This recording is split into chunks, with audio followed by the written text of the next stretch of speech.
Okay, welcome to the podcast, ladies and gentlemen. I have got a question for you right up front.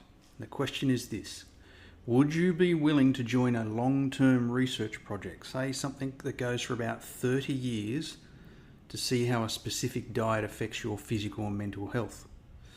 Now, I'd expect most of you would ask a couple of important questions before signing the consent form, such as, well, will the diet have any negative effects on my health? And will the diet help me stay at a healthy weight range over the duration of the study?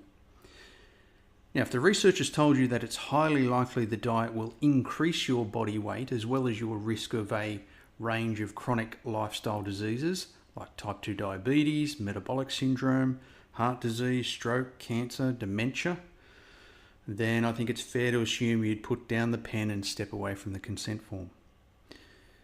Well, in case you haven't noticed, you've invariably signed up to this research project years ago, since the 1980s actually. But that's unethical, I hear you scream. Of course it is. But the ethical implications of exposing millions of people to dietary guidelines that were not based on any scientific evidence appear secondary to the billions of dollars that can be made along the way. It was this single realization that I'd been exposed to some dodgy nutrition advice since my early childhood that made me want to explore and, believe it or not, try to disprove a low carbohydrate diet. Surely the government, health agencies, the education system, even my own GP had known about these unhealthy dietary guidelines. So why didn't someone say something? Well, it turns out that there were a few dissenting voices at the time the dietary guidelines were being developed. One of my favourite quotes comes from Dr. Philip Handler, who at the time was the president of the National Academy of Science, and he was asked to provide an expert opinion about the new dietary guidelines being proposed by a US Senate Select Committee on Health and Human Needs back in 1977. And Dr. Handler asked, and I quote, "What right has the federal government to propose that the American people conduct such a vast nutritional experiment with themselves as subjects on the strength of so very little evidence?" Now, Dr. Handler and a few other dissenting voices could see the future, and sadly the future looked pretty bleak. So how have the last 30 to 40 years of dietary guidelines worked out? Well, we all know the stats. 1 in every 2 adults is now overweight or obese in most developed nations. According to the National Centre for Chronic Disease Prevention, 30 million Americans have type 2 diabetes, with another 7 to 8 million undiagnosed. That's over 10% of the US population. And sadly, it's not much better in Australia, where, according to Diabetes Australia, 280 people are diagnosed with type 2 diabetes every day. That's one person every 5 minutes. Governments around the world are charging headlong towards a financial cliff as the cost of chronic disease simply becomes unsustainable. As an example, in Australia, the total cost impact of diabetes alone is estimated at around $14.5 billion a year. Do you still want to be part of the research project? So what happened? How did we get fat? Well, let's take a step back and look at the big picture for a moment. If we condensed all of human existence into just a 24-hour period, then we have only engaged in large-scale agricultural practices in the last 4 minutes. So growing grains, for example, on a large scale. And our 20-fold increase in sugar consumption has only occurred in the past 5 seconds. In other words, when you consider the fact that humans have existed in a modern form for the past 200,000 years, we have dramatically changed our dietary habits very recently. And as a result, we are witnessing an explosion in obesity and other chronic diseases.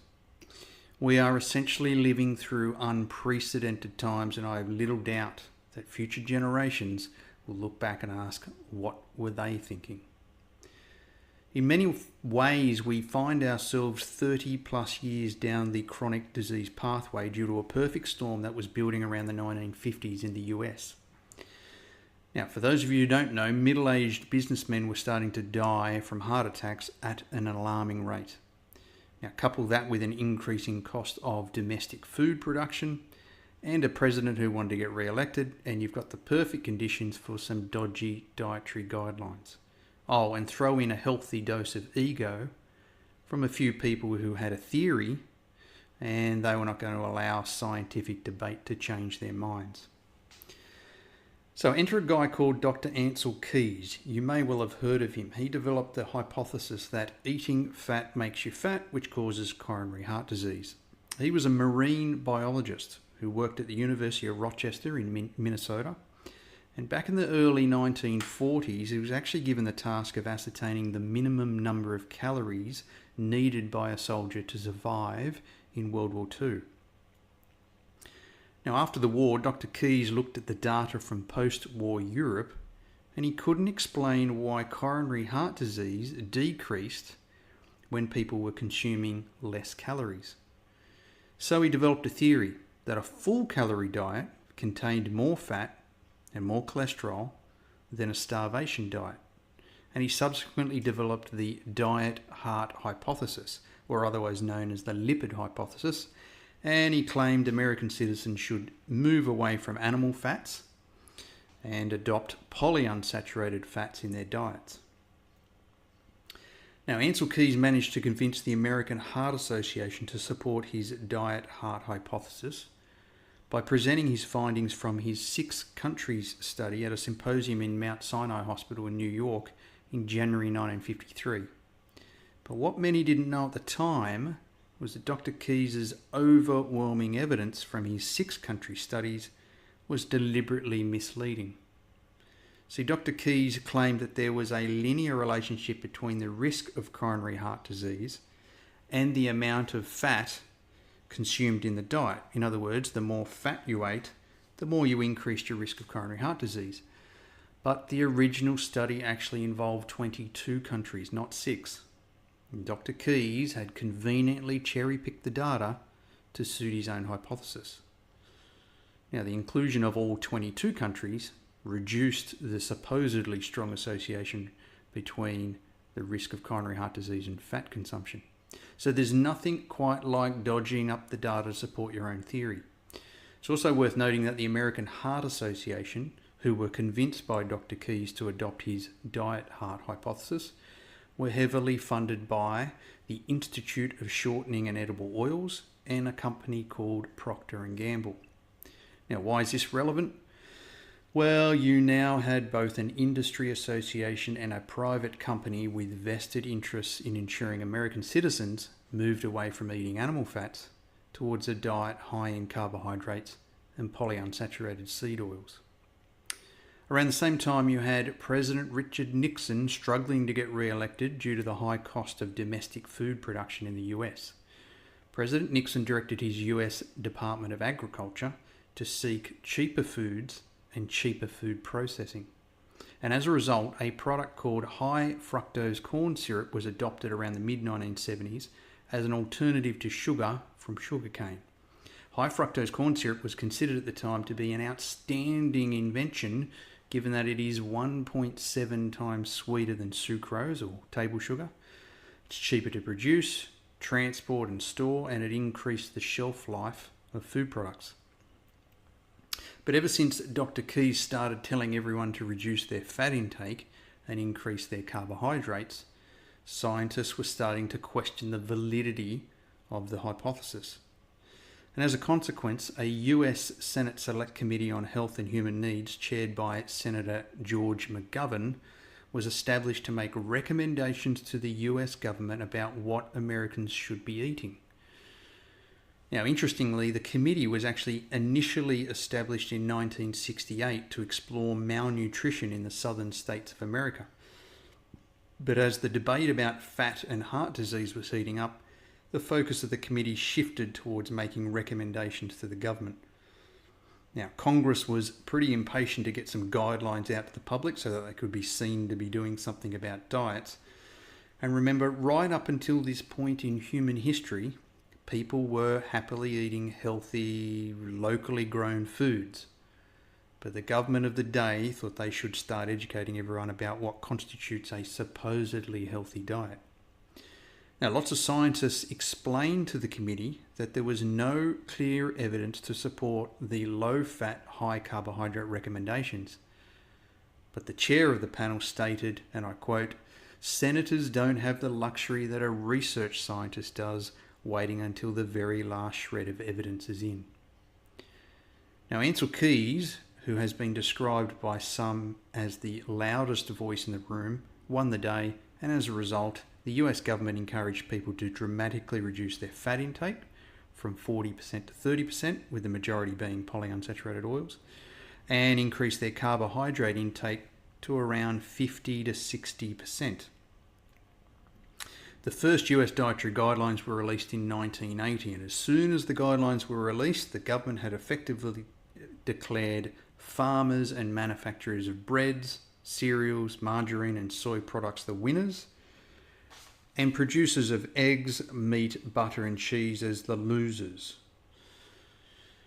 Now, not surprisingly, food manufacturers produced food products in accordance with the dietary guidelines by swapping the fat content with carbohydrates while cleverly marketing their foods as low fat. And the Australian dietary guidelines were also released in 1980, and not surprisingly, they were identical to the US version. The next 20 to 30 years involved convincing everyone, particularly those in the medical fraternity, that eating fat was to be avoided and that carbohydrate consumption was to be promoted. Cholesterol in particular was demonised as the leading cause of heart attacks and stroke. And have a listen to my podcast about cholesterol if you have been convinced that it causes heart attacks and strokes. Now, there's some people who claim that we shouldn't be blaming the dietary guidelines for our explosion in obesity and chronic disease because they claim that few people eat according to the guidelines. And yes, that is true. I've never met anyone who looks at their plate and declares that 50 to 60% of their food is carbohydrate and less than 10% of their fat is from animal sources.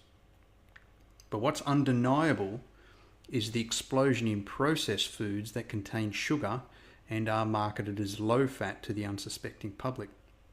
Now, I'll give you an example. It was only up until recently that a box of Milo cereal carried the Heart Foundation tick of approval because it contains no fat, which is pretty mind-boggling given that 100 grams of the cereal is equivalent to 7 teaspoons of sugar. Now, no parent would place a bowl in front of their child at breakfast, heap 7 teaspoons of sugar into it and say, "Eat up." And speaking of the Heart Foundation tick of approval, this scheme was a commercial opportunity developed by the American Heart Association years ago. And for those of you who don't know, the American Heart Association was this little fledgling group of cardiologists in the late 1950s who existed on a very small budget up until a major food manufacturing company called Procter & Gamble decided to donate $1.7 million, and that's the equivalent of about $17 to $18 million in today's terms. Now, the American Heart Association claimed that there is no conflict of interest in receiving funds from a major food manufacturer. Now, similarly, for the past 26 years, the Australian Heart Foundation have sold their tick of approval to any company that produces a food that doesn't contain saturated fats. And in 2013 alone, the tick of approval scheme netted the National Heart Foundation $2.8 million. Yet, as a consequence of other heart associations around the world being courageous enough to get rid of this system, the Australian Heart Foundation decided to, in their words, retire the tick of approval program in 2015. Yet, sadly, in its place, a 5-star rating system has been introduced, which essentially looks the same as the energy rating you see on the side of white goods and TVs and any other household item that draws power. It was introduced in the hope of educating people about making healthy food choices. And the federal government has spent just over $2 million promoting a scheme that rates a product like Up and Go, Sanitarian Up and Go, which is a milk-based carbohydrate drink, as 4.5 stars out of 5, so supposedly healthy, and it rates butter as 0.5 star. So the food industry has essentially been given the green light courtesy of dietary guidelines that have no scientific basis to manufacture and market foods as supposedly healthy because they are low in fat. And for the past 30 years or more, across many developed nations, we have found ourselves in a situation where buying foods that are high in sugar is nearly unavoidable. So that's a very, very brief historical perspective of how we've got to this point in time where 1 in 2 people are overweight or obese. Dodgy science pushed by big egos and big industries with a goal to make as much money as possible. In closing, here's something to remember. At no other time in human history have people been instructed to eat a specific diet. Yet nearly 40 years ago, governments at the time thought it was important to advise people of what to eat. And sadly, the advice, while well-intentioned, was based on some dodgy science and conveniently hijacked by the food industry. And we're now living with the consequences of a long-running research project that none of us signed up to. For more information, go to lowcarbcoach.com.au. Thanks for listening.